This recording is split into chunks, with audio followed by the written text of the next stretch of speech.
Bom dia, amados irmãos. Hoje é dia 29 de setembro do ano da graça de 2021 e é uma alegria podermos novamente começar esta nossa manhã meditando na palavra. Ontem, infelizmente, não foi possível gravar, uma vez que tive que me deslocar a Lisboa para tratar de aspectos relacionados com o projeto de missões de envio de livros para São Tomé e Príncipe.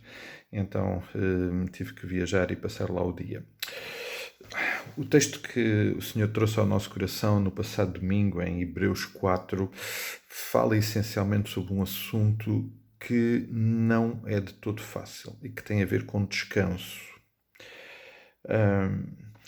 O primeiro aspecto mais importante e que o irmão Edu trouxe também e lembrou no passado domingo é que o descanso é uma promessa. É uma promessa.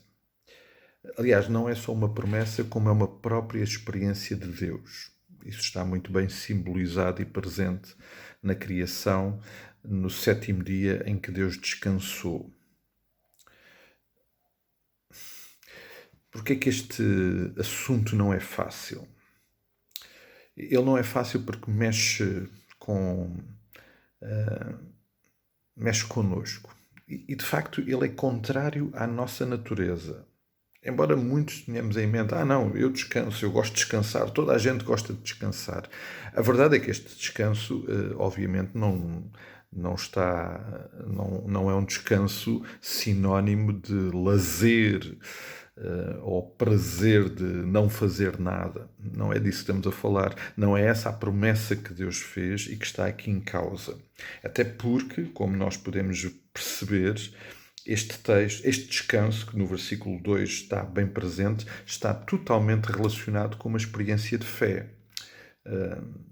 Na tradução do livro, o versículo 1 e 2 deste capítulo diz: embora a promessa de Deus de entrarmos no seu lugar de descanso continua de pé, devemos ter muito cuidado quando alguns derem mostras de ficar para trás, porque essas boas novas foram-nos anunciadas também a nós, tal como a eles. Mas se de nada lhes serviu, é porque não creram nelas quando as ouviram. Não tiveram fé nestas boas novas. E, obviamente, não esquecemos que esta carta está a ser originalmente enviada a cristãos hebreus que tinham um passado e uma relação muito forte com a experiência do povo de Israel e que agora precisam, numa nova aliança, precisam de entender que esta promessa continua e é renovada nas boas novas do Evangelho, mas que tem exatamente o mesmo problema.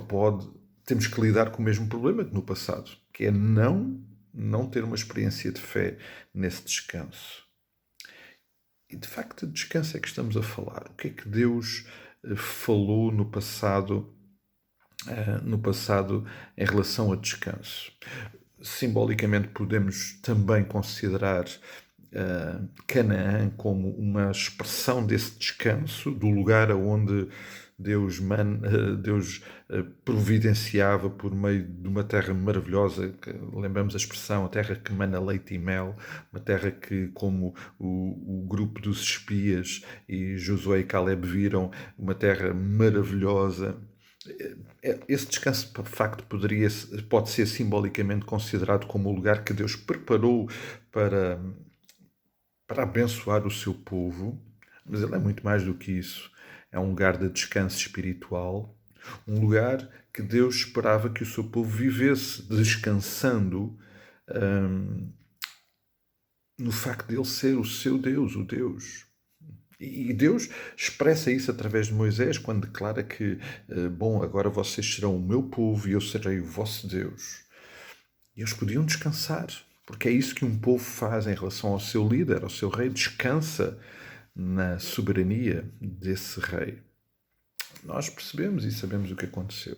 O povo de Israel não descansou nessa soberania e sempre pôs em causa e quis seguir o seu caminho, quis descansar nas suas decisões. Bom, e lembramos isso ao ponto de, a certa altura, Deus ser surpreendido com o pedido do povo de Israel de quererem um rei, mas um rei, tal como os outros reinos também tinham um rei humano, local, físico. Isso é não descansar. Isso é não ter fé nesta promessa que Deus fez ao seu povo. Esta é uma realidade com a qual nós também temos que lidar hoje. Que tipos de promessas de descanso o Senhor nos tem dado? Lembramos de algumas? Jesus disse para nós não andarmos ansiosos com o dia da manhã, com o que havemos de comer ou com o que havemos de vestir. Será que isso não é entrar no seu descanso já? Não é descansar que Ele cuida de nós? Se Deus cuida das aves do céu, das flores do campo, não cuidará de nós, seus filhos? Será que isso não é experimentar um descanso que, numa atitude e numa experiência de fé autêntica, confia que realmente Deus está a cuidar e que podemos realmente descansar e não viver constantemente a procurar dar um jeitinho para, entre aspas, resolver ou ajudar a resolver aquilo que nós não confiamos que Deus irá resolver. E por isso não descansamos no seu cuidado. Preferimos tantas vezes descansar nos nossos recursos. E nós sabemos o que isso resulta. Sabemos porque o texto nos lembra que no passado correu mal e se nós não tivermos esta experiência de fé autêntica e verdadeira, vamos viver dificuldades. Temos nós realmente descansado verdadeiramente no nosso Deus? Temos nós confiado integralmente nas promessas de Deus, estas promessas que não falham, de um Deus que não falha? Aliás, o versículo 1 lembra isso. Deus nunca falhou numa promessa. Essa é a razão da nossa fé. A razão da nossa fé é porque Deus fez promessas e nós confiamos que Deus cumpre as suas promessas. Mas parece que na prática, muitas vezes depois, não descansamos e ficamos preocupados e tentamos resolver as coisas à nossa maneira. Isto é verdade para a nossa vida do dia a dia, mas acima de tudo é verdade para a nossa vida espiritual, para o nosso descanso espiritual que precisamos de ter no Senhor. Algo que o Senhor nos providencia já agora e que obviamente tem uma expressão sublime e perfeita na eternidade. Eu creio que vale a pena pensar nisto e certamente, se o Senhor nos der a graça, voltar a continuar a refletir sobre este assunto tão desafiante para nós. E hoje o desafio fica aqui, o de verdadeiramente, numa atitude de fé verdadeira e autêntica, confiar no descanso que o Senhor nos providencia. Mais logo, se o Senhor permitir, estaremos aqui para continuarmos o nosso estudo de Filipenses, também para um tempo de oração. Às 20h30 são todos convidados a estarem aqui conosco e podemos desfrutar deste tempo. Então, que este possa ser um dia descansado nos cuidados do nosso amado Pai. Um abraço, até logo, até amanhã, até quando o Senhor permitir.